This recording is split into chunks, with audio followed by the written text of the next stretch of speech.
Pernahkah kau membayangkan bahwa penaklukan Bali oleh Majapahit pada abad ke-14 sebenarnya hanyalah kulit luar dari konflik yang lebih tua dari peradaban manusia itu sendiri? Sebuah konflik yang akarnya menjulur hingga ke zaman ketika Atlantis dan Lemuria masih mengintai di balik kabut sejarah.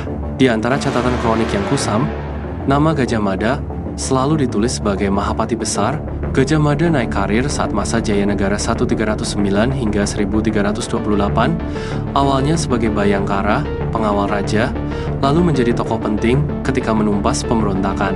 Pada masa Ratu Tribhuwana Tunggadewi 1328 hingga 1350. Pada masa inilah Gajah Mada diangkat menjadi Mahapatih Majapahit. Ia mengucapkan Sumpah Palapa dan mulai melakukan ekspansi Nusantara. Dan pada masa Hayam Wuruk 1350 hingga 1389, masa kejayaan Majapahit, Gajah Mada menjadi tokoh kunci yang memperluas wilayah Majapahit ke hampir seluruh Nusantara. Pemersatu Nusantara. Namun jarang ada yang bertanya, bagaimana mungkin seorang manusia biasa mampu bergerak secepat badai, berstrategi seperti mesin tanpa celah, dan membengkokkan kehendak raja-raja dengan satu sumpah? Sejarawan menuliskannya sebagai kejeniusannya. Tetapi di ruang-ruang gelap yang tak tersentuh prasasti, ia dikenal dengan nama lain, Bahalamin. Sang Raja Atlantis ke-3 yang berumur 25.000 tahun menggunakan teknologi peniru wujud bernama Minaru. Gajah Mada yang asli entah di mana, atau mungkin sudah dibunuh oleh Balamin. Balamin mempunyai akselerasi energi 13%. Lebih tinggi dari batas manusia bumi yang rata-rata 2,5%. Dan bila Bahalamin adalah bayangan yang menyelimuti Majapahit, maka satu-satunya pengimbangnya pernah berdiri di tanah Bali. Namanya Kebo Iwa, lelaki raksasa yang dianggap sebagian hanya pahlawan lokal, namun sejatinya adalah keturunan langsung dari Harta, leluhur suku Sunda dan tokoh Lemuria yang membawa energi 15% cahaya warisan bumi tua yang kini hampir punah, bermigrasi ke Bali membawa ajaran Wisnu dan ketauhidan kepada Sang Pencipta dan menanam jutaan dorpal, nanoteknologi super canggih milik bangsa Lemuria, agar kaki pulau Bali terhubung ke benua dan tidak runtuh ke dasar laut. Darinharta sosok raja dari kerajaan Srongga 10.000 tahun sebelum Masehi yang berpusat di Ranca Buaya, kalau sekarang Garut. Tahun 1336 Masehi, ketika Majapahit berada dalam ambisi ekspansi terbesar, Kebo Iwa tumbuh di kerajaan Bali, agak sebagai panglima perang, kekuatan yang tak lazim, berenang melawan arus badai, mengangkat balok batu seberat rumah kecil, dan berlari seperti angin di celah tebing bukit. Tak ada yang benar-benar mengetahui asal-usulnya. Hingga suatu malam, di bawah langit Bali Aga, lorong bintang bergerak seolah retak. Danyang Nirata, penjaga tradisi kuno, mendekatinya. "Iwa," katanya, dengan suara serak dari usia ribuan tahun, "kau bukan hanya anak manusia.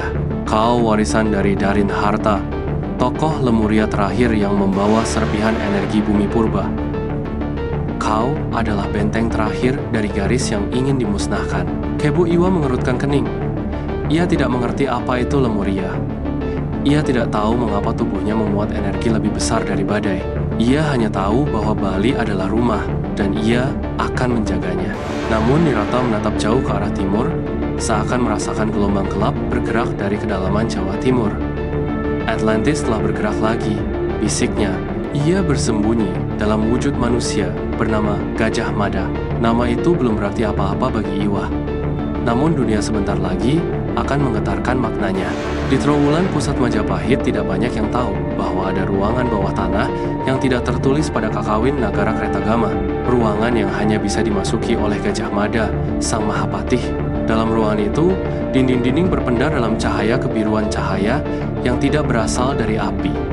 Di tengahnya, sebuah artefak bulat berdenyut seperti jantung. Artefak itu bernama Temala, peninggalan Atlantis. Senjata nanoteknologi yang mampu memecah energi seseorang dari dalam tanpa meninggalkan luka luar. Bahalamin atau Gajah Mada menyentuhnya, dan cahaya berpendar ke seluruh tubuhnya. Ia melihat peta Nusantara, garis-garis wilayah yang ingin ia satukan dalam satu genggaman. Untuk memulihkan Atlantis, gumamnya, aku perlu menaklukkan Lemuria terakhir. Ia menatap pulau kecil di tengah Samudra Bali, dan nama yang muncul pada laporan-laporan pasukan Majapahit hanyalah satu, Kebo Iwa. Ketika ekspedisi Majapahit pertama mendarat di pantai Baliaga, prajurit Majapahit tidak menemukan pasukan besar. Mereka menemukan satu orang. Kebo Iwa berdiri sendiri di pasir, tubuhnya setinggi dua pria dewasa, kulit coklat legam bagai tanah kering, rambutnya mengembang seperti singa. Ketika 3 kapal Majapahit mendekat, ombak tiba-tiba terbelah. Bukan karena sihir, melainkan karena langkah Kebo Iwa yang menghantam pasir dengan kekuatan yang membuat daratan bergetar. Majapahit berhenti. Angin berubah dingin tanpa sebab. Burung-burung hutan seolah tahu bahwa yang berdiri di sana bukan sekadar manusia. Gajah Mada yang menyaksikan dari kejauhan sadar. Energi 10%. Ini benar-benar keturunan dari Harta. Pertempuran tidak langsung terjadi. Selama berbulan-bulan, Majapahit mencoba mendekat melalui diplomasi, jebakan, hingga sabotase. Namun, Baliaga terlalu solid, terlalu bersatu, dan memiliki seorang penjaga yang tidak gentar pada apapun. Hingga Gajah Mada mulai menggunakan taktik kuno, ilusi sosial. Ia menyamar sebagai penasihat kerajaan, menyusup melalui jalur pedagang, dan menanam rumor kecil. Majapahit tidak bisa ditaklukkan. Kebo Iwa tidak dapat melindungi kalian selamanya. Bali akan hancur jika tidak bersatu dengan Jawa. Api kecil yang disusupkan mulai merambat diam-diam. Konflik memuncak ketika Gajah Mada meluncurkan ekspedisi besar pada tahun 1343 Masehi. Di catatan sejarah disebut sebagai penaklukan Majapahit atas Bali. Namun catatan itu tidak mencatat satu hal. Langit menggelap selama 40 hari dan 40 malam. Gelombang listrik kuno Atlantis dan energi bumi Lemuria saling bertabrakan seperti badai petir. Angin berubah hitam. Laut bergejolak seperti monster bangun dari tidur. Bumi Bali bergetar setiap kali Kebo Iwa menahan hantaman energi dari pasukan Majapahit. Petir menyambar di antara dua kekuatan itu.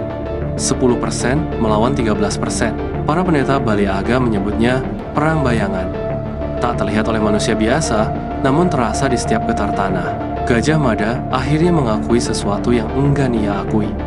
Kebo Iwa terlalu kuat untuk dihadapi secara langsung. Jadi, ia memakai kecerdasannya. Kecerdasan yang membuat Atlantis menjadi peradaban paling di depan pada masa purba. Ia menyusun skema penjebakan yang akan dicatat sejarah sebagai kisah sumur. Dengan menyamar sebagai utusan raja, ia mendekati Kebo Iwa melalui jalur diplomasi. Iwa, Bali dan Majapahit bisa berdamai, katanya dengan suara tenang. Tapi kerajaan kami membutuhkan bantuanmu untuk menggali sumur yang sangat dalam. Bila kau berhasil, Majapahit akan menikahkanmu dengan putri raja.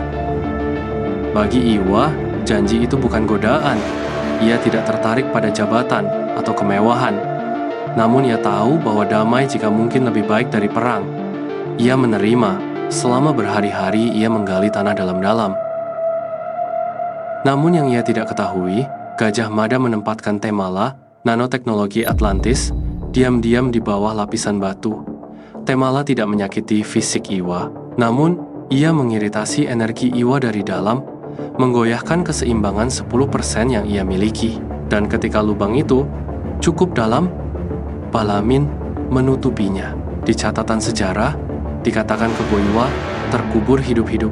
Namun catatan itu tidak menyebut bahwa sebelum tanah menutup, Kebo Iwa melihat wajah asli Gajah Mada, wajah seorang makhluk yang matanya memancarkan cahaya biru tak manusiawi.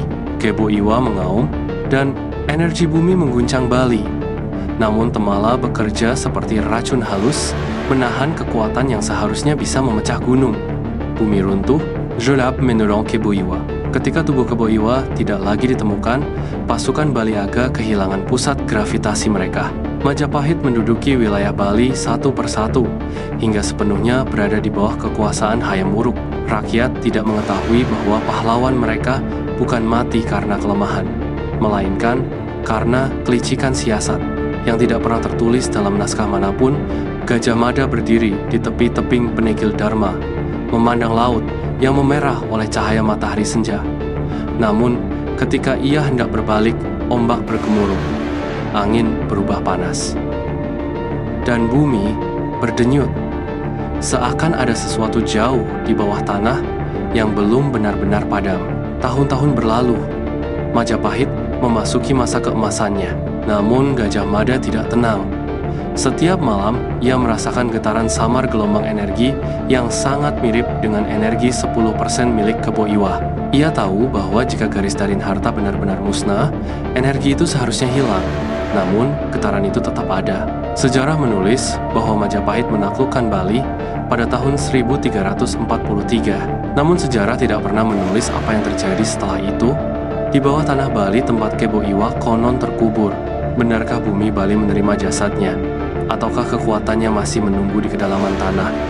Suatu hari bangkit menagih kebenaran yang dikubur hidup-hidup.